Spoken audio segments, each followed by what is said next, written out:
Zombie apocalypse.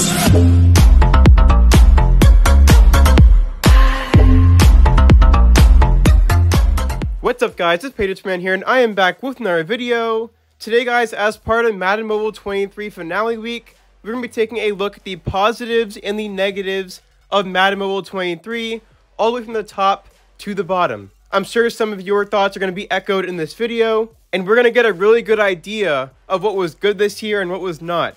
So I'm going to start with the negatives of Madden Mobile 23. First off, for a large portion of the season, offense on any non-Hall of Fame difficulty was too easy, especially when running the ball. This lowered the value of defensive players, in my opinion. Now, as we know, when we got to the last few months of Madden Mobile 23, running the ball was not as easy. But for most of the year, it was basically just run the ball the entire time, and gameplay was all one-dimensional. Just as a whole, gameplay can always get better, and as the season went on, you would be less reliant on the run game, but then with the pass game, defenders would be way too fast, so overall, this is more of a gameplay negative for the entire season. Next up, the overall cap was too high, despite being a lower overall than Madden Mobile 22 as a collective whole. Any non-99 overall cap, or even up to 105 or 110 overall, is simply too high and out of control. It's extremely difficult to track how good your player actually is in the field compared to others when stats are exploding in the triple-digit category. Most of the time, we don't know how good 220 speed is compared to another player, because right now, stats being so crazy, so high overall, you really can't tell how good a player is compared to another when you have these massive stats. We already know we're going to have some higher overall players in Madden Mobile 24. We know we're not going back to that lower overall cap, but this will forever be a negative until the overall cap goes to 99, 105, 110, whatever it is, to keep the overalls low and keep the game fun and interesting. Next up, we have arena rewards not being up to par for our liking. So up to about 1,000 weights a week, 1.5k if you play all 4 arenas, and a few pro packs is not something people will want to grind for.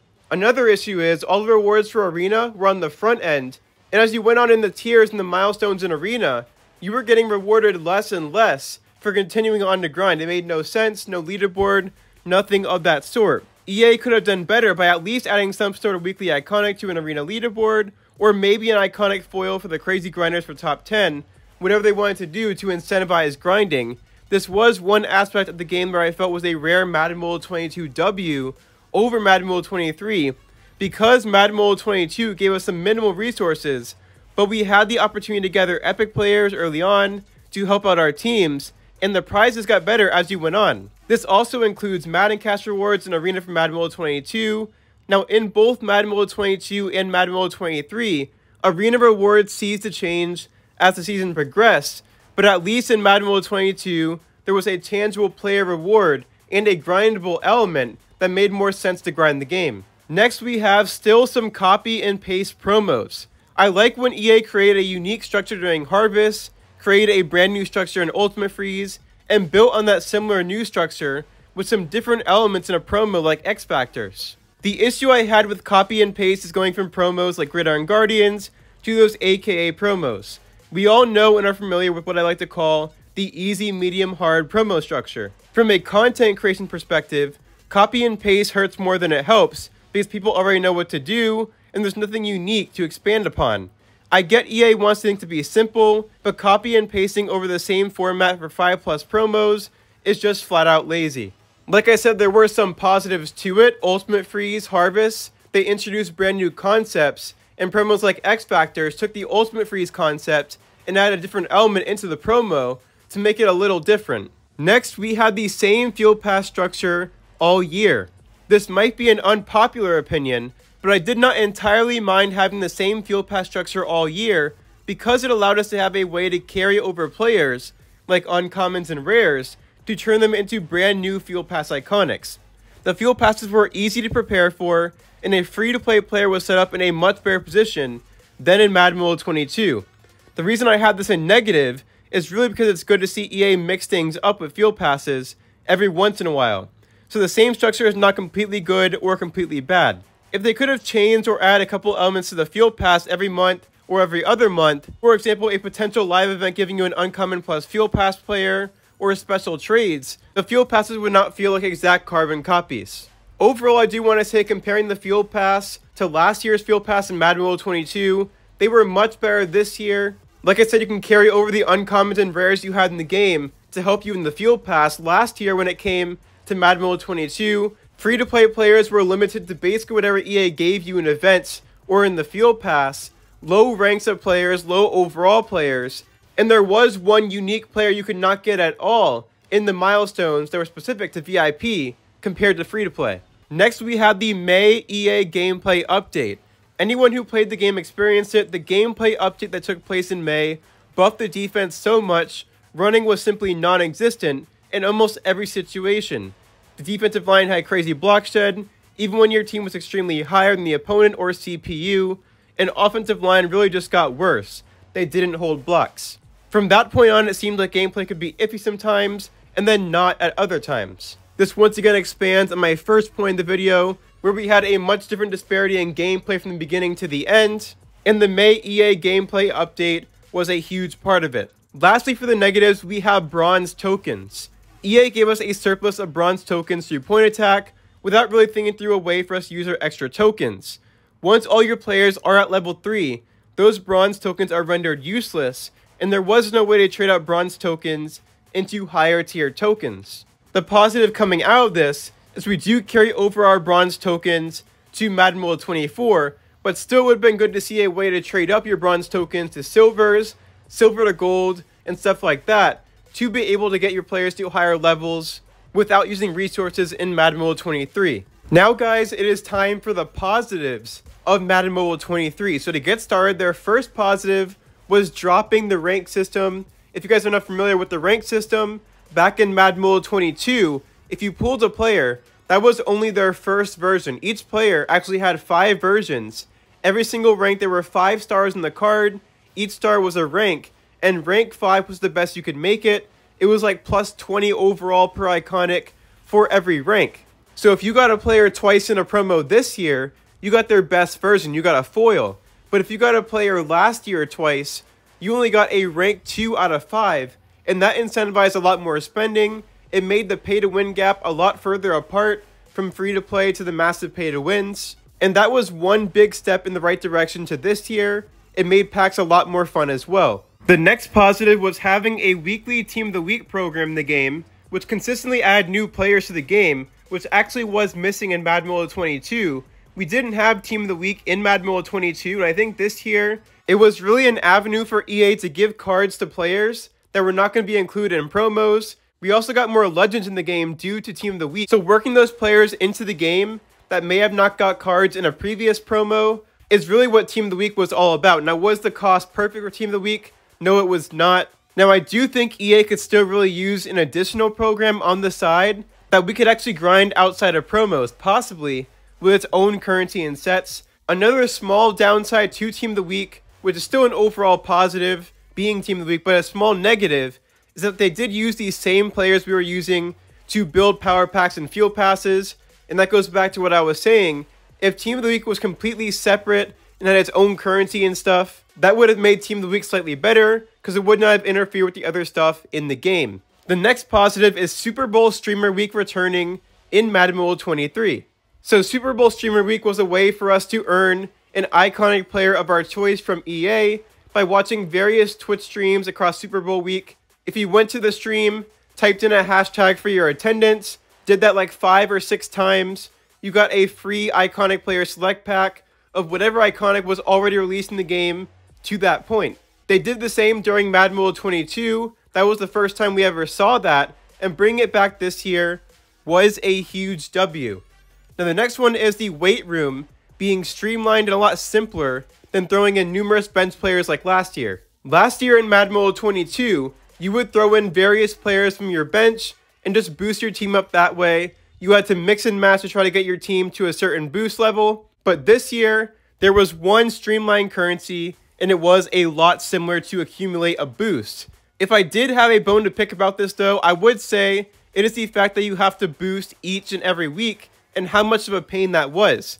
Comparing the Madden Mobile 22 boosting system to Madden Mobile 23's boosting system, I did like the simplicity of the boosting, but in Madden Mobile 22, I like the fact you could just leave your players in and always be boosted without having to worry about the boost running out. The next positive is daily arena rewards. Now notice, I didn't say daily arena because that's not really a positive, but daily arena rewards, while being an ultimately boring game mode, you could accumulate a solid amount of weights daily by playing all 5 attempts each day. Now once again, very boring, but at least the weight rewards were fairly solid in that if you were at least gold or elite. And for those who spent like 15 minutes or so playing all the drives, you did get a good amount of weights to add to your stack. Next one is the League Store. So the League Store was useful for sure. As we certainly know, the League Store in Madden Mobile 22 was only good for extremely bad silver player packs, as well as some resources. Sure, you could get coins and TP, but were those really worth it? At least this season in Madden Mobile 23, there were coins, TP, and weights all available. The good part about this, I felt, was that some of the offers were great to refill on resources for a discounted price, and unlocking more offers for being in a higher league tier added an extra reason for your league wanting to promote in the ranks. The only downside I can put to the League Store was that it was exclusively Madden Cash based. I would have loved to see a coin option to purchase weights or training points in the League Store. Give us more options to buy things in the store besides with just Madden Cash. Next up, packs kind of felt like packs again. No, they weren't perfect. No, you couldn't pull the newest top tier cards, but at least the base packs in the game were consistently updated with some new players, and there was a solid variety of players to be pulled. Every card you got also had value, which was a massive step up from Madden Mobile 22, where getting a shard of a player could have meant largely nothing if you pulled a player in a pack. So this year, of course, that system where we had the foil in the base instead of 5 ranks goes all the way back to that. That's kind of what made packs a little bit better this year compared to Madden Mobile 22. Giveaways drastically improved. So the giveaways this year from EA that they usually do on their Twitch streams, doing the Discord, competitions, all that sort of stuff, they were drastically improved this year because last year, I believe, they were giving you iconic coins early in the year. They were giving you master players during Madden Mobile 22, but as we got the iconic coins and more iconic players introduced into the game in Madden Mobile 22, they were simply giving you iconic coins, and most of the time, the iconic coins they were giving you weren't even enough to get one iconic player. This year, they were giving you the best possible players in the game of your choice. Iconic foil players every time you won a giveaway. This year's giveaways were pretty good. Hopefully, they keep on giving us masters for giveaways that would be win in Madden Mobile 24. Making overall locks more attainable. So later in Madden Mobile 23, compared to the beginning of the season, in general, the overall locks were much more attainable. In general, there were also less overall locks, moving from lots of overall locks to just a few additional events that didn't hinder your progress. Taking the kickoff promo, for example, at the beginning of Madden Mobile 23, there were 4 different maps, if you guys recall, and the later maps of events had some pretty tough overall locks that not even some spenders could reach. Down the line, it's good that EA made overall locks reachable. So for example, the highest overall lock we now have in a promo to the end of the game, 7,000 overall, when earlier in the game, you were probably not even going to get close to the 7,000, 6,000, or maybe even 5,000 overall locks if we were down that early in the game. Next up, we have the fact that promo buildable Madden Max players stayed in those random Madden Max trades after the promo ended. So cards such as Charles Haley, I believe, Rob Gronkowski, Vernon Davis, all these guys that were promo-specific players, Randy Moss as well. They were, of course, some very big sought-after names, and they were more expensive in a promo than a typical select. 17 epics, 18, 16 epics, whatever the month was. So it was great to see EA giving us a way to get these players in randoms and pull them in those packs instead of building them in the promo and still having a way to get them even after the promo ended. That was a great move for Madden Max and allowing people to have more variety in their teams. Now, lastly for the video here, a positive being the 10,000 Madden Cash gate was much more achievable after the release of Madden Max. So when Madden Max was released in the middle of Season 8, the 10,000 Madden Cash gate was more achievable because Maxes made people's overalls shoot up, and it helped people get their overall high really fast. Now, EA was nice enough to keep the 10,000 Madden Cash overall gates increasing at a constant rate instead of exponentially, which allowed people to catch up and get more free Madden Cash. For example, before the S8 Fuel Pass, from S1 all the way through S7, which that was the time before Madden Max, I did not reach a single 10,000 Madden Cash gate at the end of the Fuel Pass journey. But then when Madden Max released in the middle of S8, I got the 10,000 Madden Cash in S8, S9, S10, and S11 due to Madden Max being so beneficial, and also EA not making those gates way too unreachable, knowing we were getting much more overall for our teams. Because think back, right when Madden Max started in the game, people were getting 500, 600, 700 overall added to their total overall right away. So that was a great move on EA's part to keep the overall locks low, and overall, if you saved up that Madden cash, you are pretty good looking going to Madden Mobile 24 with some straight up free cash. So that's going to be it for this one, guys, on the positives and the negatives of Madden Mobile 23. Let me know what you guys think. Give me one positive and one negative that you had about the game if you guys would like down in the comments. If you made it to this point in the video, make sure to drop a like, subscribe to the channel if you guys are new, and I'll catch you guys in the next finale week video.